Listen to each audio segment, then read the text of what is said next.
Ang project namin is Youth-Led Community Calamity Preparedness Mitigation. Nalaman namin na may mga kabataan talaga na hindi sila aware kung ano ba ang calamity preparedness.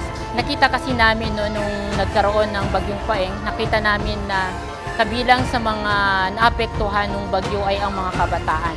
Hindi na nababago, sir, yung kumbaga baha. Every 3 months yun siya dumadating.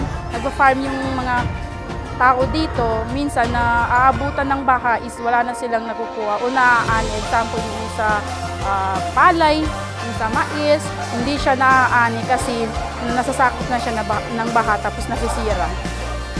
Problema namin is yung pagsakay kapag malalim yung tubig, lalo na naapektuhan yung mga estudyante dito katulad namin kasi mahirap kapag estudyante dito sa amin kasi minsan yung school namin is nasakop ng baha.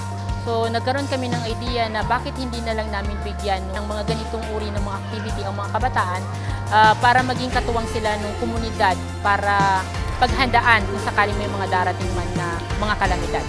Ang gusto namin mangyari sa project na ito is makagawa kami ng referral pathway sa mga barangay na hawak namin. No? Kung in case na may mangyaring calamity sa mga barangay o area nila, mas may matatakbuhan sila. Alam nila kung saan sila yung evacuation center or yung lugar na kung saan sila pupunta at the same time yung person na kanilang tatawagan.